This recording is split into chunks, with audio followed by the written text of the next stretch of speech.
So let's talk about base mesh creation. And like I showed you guys before, I have, for example, these base meshes here that are already created. And being the lazy character artist that I am, if I've already got a base mesh created and I'm just making another human, I will absolutely grab something I've already made and just modify this. And you can split these up into poly groups and have the edge flows and everything you already want already set up. So this is the absolute fastest way to do something, is just to start with the base mesh you've already created. If you don't have one of these, or you're going to create one of these for yourself, or you're going to create a new one, new creature, new human, I would suggest starting with ZSpheres. Now the reason I wouldn't, there's a million ways to do anything in 3D, in ZBrush especially. And then a million ways to make a base mesh, including using Dynamesh, which we've already gone over. You can start with a ZSphere, pull areas out, Dynamesh, and just start creating a base mesh that way. The reason I like ZSpheres is I can very carefully, or not very carefully, but you can still be a pretty loose process, but it gives you a little bit more control over where your geo is going to end up, and you can kind of play with it a little bit. I'm going to show you the basics of ZSpheres. We're not going to get real in-depth, because there's a lot of options you can get into, and I honestly don't use a whole lot of them, but I'll show you the basics, and you can use this method, or you don't have to. But what we're going to do is just start with a new document here, and we're going to go to our handy dandy simple brush tool, and of course when you click on that, this gives you access to your primitives and of course ZSpheres. So we're going to click on ZSphere, and we're going to drag this out on our document, and we're going to go into edit mode by clicking on the edit button or hitting T. And now we've got a ZSphere on our screen. Just like when we're sculpting, you can hit X, which will turn on, transform, it'll toggle this X symmetry on and off, and I'm going to go ahead and turn that on because we're going to make a symmetrical human. I'm also going to turn on the floor, and I want to see this little blue arrow, that's Z forward. I generally want to work Z forward, so this kind of orients me, and I want to work Z forward. It's not a huge deal if you're just making a one-off, but it's kind of nice to be consistent, so I'm going to turn that off. And so this is the front of our character here. How you play with Z-spheres is you can click on the Z-sphere, and if you do that, it actually creates a little Z-sphere. I'm going to undo that, Control Z. If you click on you tap on your Z-sphere and you drag, it'll make a bigger Z-sphere. And if you tap on your Z-sphere and drag, it'll make another Z-sphere. If you tap and drag, it'll make another Z-sphere. So the reason it's doing that is because we're in Z, we have the Z-sphere selected, and if you open up your subtool menu, you've got a Z-sphere in there. You're also in draw mode. So again, just like when you're using transpose, you've got move, scale, rotate, and draw when you want to sculpt. We're in draw mode with these Z-spheres, which means I can click on my Z-sphere and drag. I can click on the Z-sphere and I can drag. If I click on these little areas between the Z-sphere, that'll actually turn it into a Z-sphere. So I'm going to undo out of this, and I'm going to make this a little bit clearer. So what we're going to do is we're going to click on the Z-sphere and drag, and then I'll make a big parent Z-sphere with a child Z-sphere attached to it. And what I'm going to do now is go into move mode, and I'm going to move this Z-sphere away from this original parent Z-sphere. But to go into move mode, you can just click up here, you can hit W. And I do this a lot. I'll go in here and move, and then I'll hit Q to jump back into draw mode, and then W to jump back into move mode. So now I'm moving, now I'm drawing, and you can just very quickly jump back between. I'm going to undo that last one. So again, we're going to hit W to go into move mode, and I'm going to move the Z-sphere out. And now, if I go back into draw mode, that means I can click on the original Z-sphere and make more. I can click on this last Z-sphere and make another one off of that. Or I can click anywhere in between here on these little, so we got the parent, we got the child, then we got this connector, these connector rings. You can click on any of those and that'll turn it into a Z-sphere. So now if I go into move mode, I can now move that around, or I can move this around, or you can click on the bones in between the Z-spheres and move that around. So it's pretty dynamic system here of basically just joints and bones. So let's go ahead and I'll undo back here. And now with that knowledge, we'll go ahead and make our human. So again, we've got our floor turned on, Z forward, and we'll go ahead and we'll treat this as the middle of our body. So I'm going to click on the very top here, and if I go to the top and it comes together, those two circles touch, and then I drag, oops, in draw mode of course, and you see how it kind of snaps together? That means when I click and drag, it's just going to make one. So one right on top, and we'll call this the belly, and I'll go ahead and make some hips. So I'll go down here to the bottom, and I'll click and drag, and now I've got some hips. So again, I'm going to turn on the floor and Z forward. So this is the front of our character, I'm going to go into move mode. I'm going to move these hips kind of back around. Here's his belly right here, and then here's his chest. So we've got hips. Let's go ahead and make some legs. I'm going to turn off my floor. I'm going to hit Q to go back into draw mode. I'm going to click and drag, and I've got some hips. If I want to, I can go into move mode and move these out or in or whatever. Go to the side, and again, you're working in 3D, so you always want to work in the round. Just get used to that, and to position things, and then you can click and drag. And now, instead of making a knee, like I can move this down, instead of making a knee, I'm just going to go all the way down to the ankle.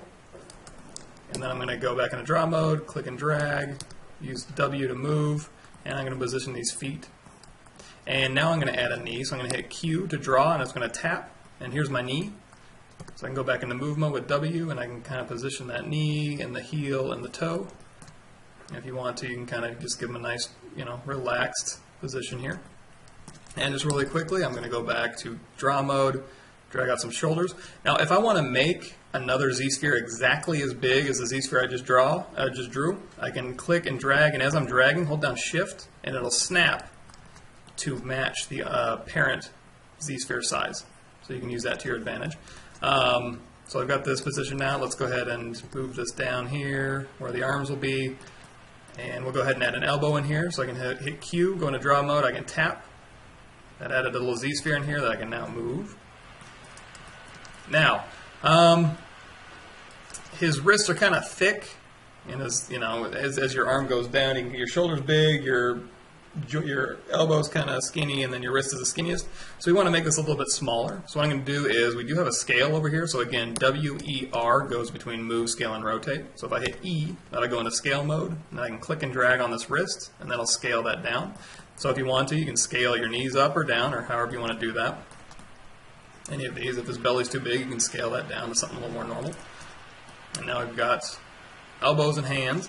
Let's go ahead and give him a neck. So I'm going to go into Q, hit Q, and drag this to the neck, drag this to be a head, or I can make this a neck, and I can drag a really big head on him if I want to.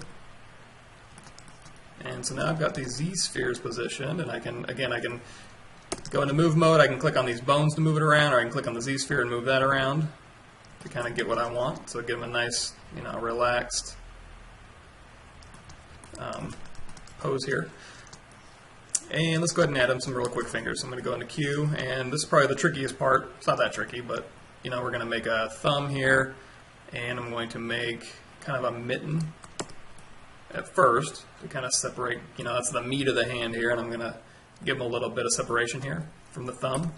And then I'm going to drag this out and hit Q, and we'll go ahead and move this out. So now he's got like a thumb, kind of goes down, and then off this one I'm going to go 1, 2, 3, and 4, and we'll move these around in a bit. I'm going to draw on this one and hold down Shift, and that'll give me. So as I'm dragging, I'm holding down Shift, and that'll give me the exact same size as the previous parent. And I'm going to move. Now you'll notice if my draw size is really big and I'm in move mode, it's going to move multiple Z-spheres around. If I only want to move one, I want to make my draw size really small, and then just move that last one. So I'm going to kind of position these fingers so that they're a little more natural, and we'll be able to sculpt these eventually. So when I'm making a base mesh, I'm not overly concerned about getting my edge loops just right, because you can change the topology later on. And for now, it's just about getting that quick geometry kind of where you want it so you can start sculpting. I'm all about getting in there and sculpting fast. And you'll notice that kind of, if you get in too close here, it'll kind of disappear. I'm just going to kind of move these around so that I can avoid that a little bit. And so we go down here and go into move mode. And there's the natural arch to the fingers here.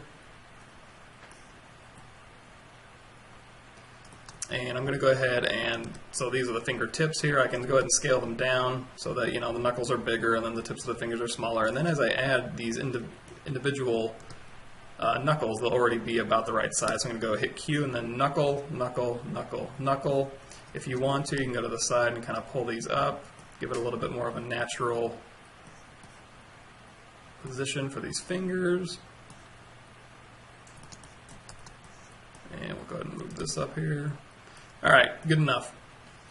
So this is my very basic body here, we've got our hands, we've got our body, and now again I can go in here to move, and I can still move this around, so it's going to be the parent dragging these children around here. I can go into rotate, and if I want to I can rotate these bones, or I can rotate these individual Z-spheres. If I want to move his hand around or kind of bend it down here, I can do that. I can move them. So why, or if I want to scale, which I probably want to do, I can scale the hands of all the parents. You know, if I scale this parent joint, it'll scale all of these, and then if I move this parent Z-sphere, it'll move all of them. So I can kind of just scale things around and then move them as I see fit. And if this thumb's a little bit big, I can scale it down. If these need to be moved back, I can kind of move these back here.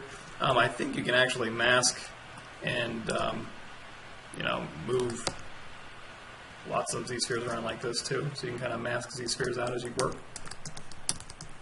But let's say this is what we want.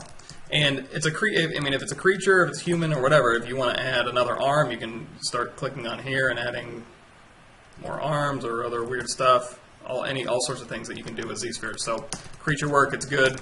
For humans, it's good too. Looks like his arms are a little bit long, so I'm going to compensate by making his leg a little bit longer. I'm going to even him out just a little bit. Okay, so let's say this is our base human. What we're doing is basically setting up a bunch of Z-spheres so that eventually we can get an adaptive skin. So if I'm going to see what the geometry is creating, I'm going to hit A, and you're going to see this is actually the geometry that I'm going to end up with if I were to convert this to geometry right now. And it's got polygroups and, you know, simple basic geo. So this is, keep in mind, this is what we're working towards. Now, if we want to make sure we got our proportions right, another thing you can do, I'm going to hit A to toggle out of adaptive skin, and I'll get more into these later. You can bring in a reference model. So if I go to, for instance, texture import, and we'll go to Gemini reference. So I got this from 1024, and so as far as human reference goes, there's a place called 3DSK, which you can get a lot of photographs and bodies and heads and all sorts of stuff. You can also use 1024, which has a bunch of scan reference, which I'll get into later. But I just got that image from them, and I compiled it all. So I'm going to select this texture. I'm going to throw it into Spotlight, and I'm going to hide this. And then we're going to scale this down a little bit. We're going to drop the opacity.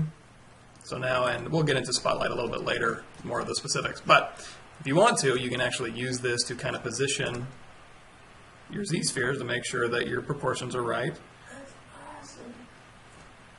And get these, let's go ahead and rotate this down. Make sure, you know, it's keeping you honest and stuff, so you can kind of, as you're drawing them out, you can actually use this to kind of make sure that your geometry is where you want it to be. There's kind of a front 3/4, so you can turn on perspective if you want to and kind of move your object around and move it into place. Go over here to the back, and when we get into more sculpty stuff, I'll show you how to do the movie stuff, so you can set keyframes and kind of switch between these really quickly. But for now, it's easy enough just to kind of move around and make sure your joints are where you want them. I'm going to hit Shift-Z to get rid of Spotlight there. Let's say this is our humanoid creature. It's a little bit stylized. It's got some monkey arms and some little legs, but this will be good enough. So we've got our Z-spheres here, and if we want to convert this to geo, again, we're just going to hit A, which is going to show us our adaptive skin. And this is just a preview of your geometry. It's not real geometry now. You can actually, if you wanted to, I'm going to go into my clay brush. You can actually start sculpting on this, and it looks like it'll keep your sculpting information. So you can kind of modify it, but you know, I wouldn't recommend it. This is just a preview adaptive skin. Once you have the geometry where you want it, if this is what you want to start with, I would go ahead and save this off as an adaptive skin.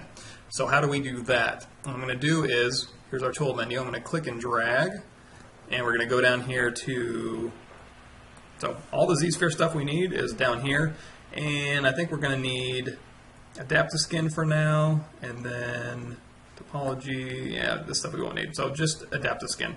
If you open that up, you're going to see the previews turned on. If I tap A, it's going to turn it off. If I tap A, it's going to turn it on. So by hitting A, all we're doing is toggling that preview on and off. There's some options in here. There's some skinning stuff in here you can do. I'm not going to really worry about that. The only thing I'm going to explain here is this density.